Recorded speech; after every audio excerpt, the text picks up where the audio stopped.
Hello friends, welcome to my channel. இன்றைக்கி சூப்பரான ஹெல்த்தியான ஒரு பிரேக்ஃபாஸ்ட் ரெசிபி தான் பார்க்க போகிறோம். இதை நீங்கள் ஒரு தடவை செஞ்சு கொடுத்தீங்கன்னா எல்லாருமே ரொம்ப விரும்பி சாப்பிடுவாங்க.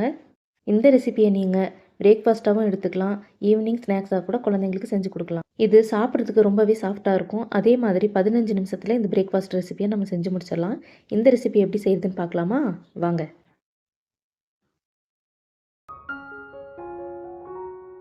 250 ml கப்பில் 2 கப் சிகப்பவல் ஒரு மிக்ஸி ஜாரில் சேர்த்துருங்க.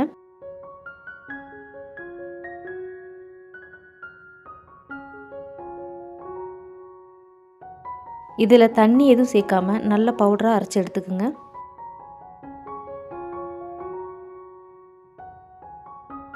அரைச்ச அவலை ஒரு மிக்சிங் பவுலில் சேர்த்துருங்க.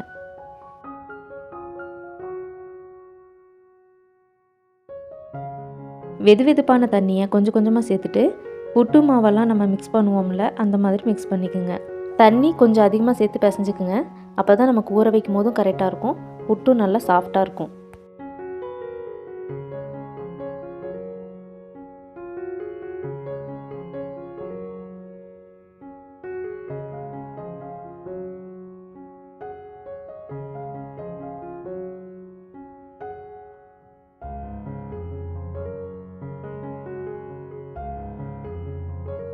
இப்போது நல்லா மிக்ஸ் பண்ணினதுக்கப்புறமா இந்த மாதிரி அழுத்தி பிடிச்சி பாருங்கள். இந்த மாதிரி ஒரு ஷேப் வரணும். இதுதான் கரெக்டான பக்குவம். இப்போ இது எல்லாத்தையும் நல்லா உதுத்து விட்டுட்டு இந்த மாதிரி அழுத்தி விடுங்க. அப்போ தான் நமக்கு புட்டு மாவு காஞ்சி போகாமல் இருக்கும்.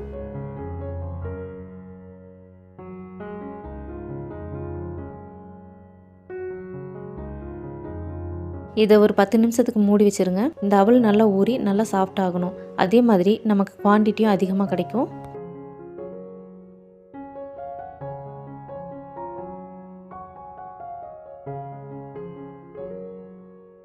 பத்து நிமிஷம் ஆனதுக்கப்புறமா இதை நல்லா உடச்சி விடுங்க.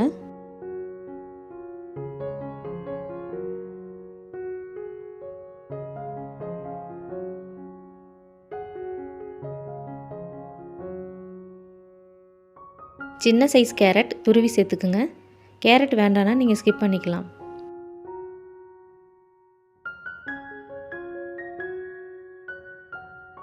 இது கூடவே கொஞ்சமாக தேங்காய் துருவல் சேர்த்துக்குங்க. அதிகமாக சேர்த்த தேவையில்லை. தேங்காய் சேர்த்து வேக வைக்கும் போது அதோடய ஃப்ளேவர் ரொம்பவே நல்லாயிருக்கும்.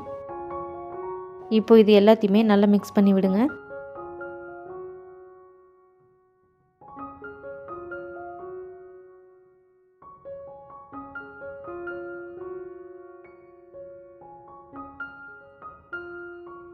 இந்த மாதிரி ஸ்டீமர் பிளேட் இருந்ததுன்னா எடுத்துக்கோங்க. அப்படி இல்லைனா இட்லி பாத்திரத்தில் கூட வேக வைக்கலாம். ஒரு ஒயிட் கிளாத்தை நல்லா தண்ணியில் நனைச்சிட்டு இந்த பிளேட் மேலே போட்டுக்குங்க. ட்ரையான கிளாத் போட்டிங்கன்னா புட்டு மாவு இதிலே ஒட்டிக்கும். இப்போ மிக்ஸ் பண்ணி வச்சுருக்க புட்டு மாவை இந்த பிளேட்டில் சேர்த்துருங்க.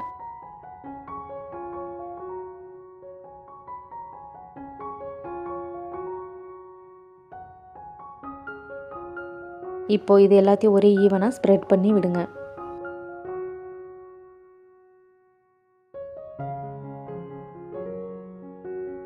ஒரு பாத்திரத்தில் தண்ணியை நல்லா கொதிக்க வச்சுடுங்க.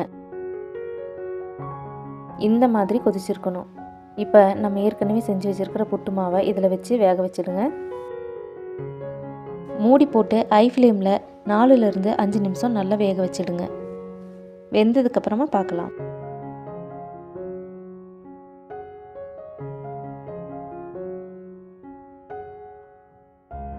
நல்லா வெந்ததுக்கப்புறமா இந்த மாதிரி சின்ன சின்ன கட்டிகளெல்லாம் இருந்ததுன்னா உடச்சி விட்டு நல்லா கிளறி விடுங்க.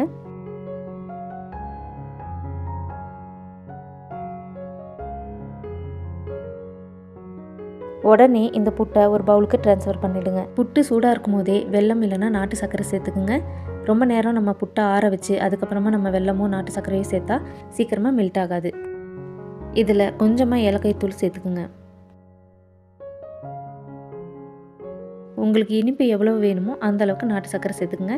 நாட்டு சர்க்கரைக்கு பதிலாக நீங்கள் சர்க்கரை கூட சேர்த்துக்கலாம். இப்போ இது கூடவே ஃப்ரெஷ்ஷாக துருவின தேங்காய் கொஞ்சம் சேர்த்துக்குங்க.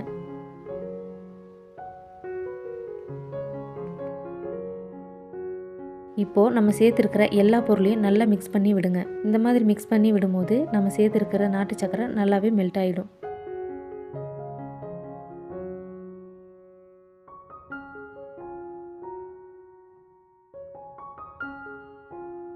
இந்த புட்டுக்கு சின்னதாக ஒரு தாளிப்பை கொடுத்துடலாம். உங்களுக்கு விருப்பப்பட்டீங்கன்னா இதை செஞ்சுக்கோங்க, இல்லைன்னா நீங்கள் ஸ்கிப் பண்ணிவிடுங்க.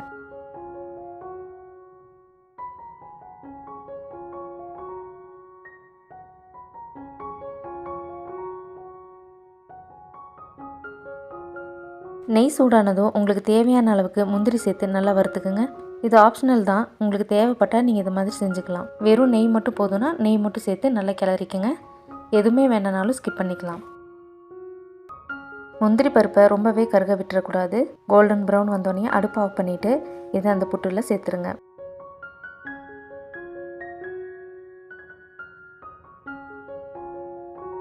இப்போ இது எல்லாத்தையுமே நல்லா கலந்து விடுங்க. நம்ம சேர்த்துருக்கிற நெய்யும் புட்டும் நல்லா மிக்ஸ் ஆகணும்.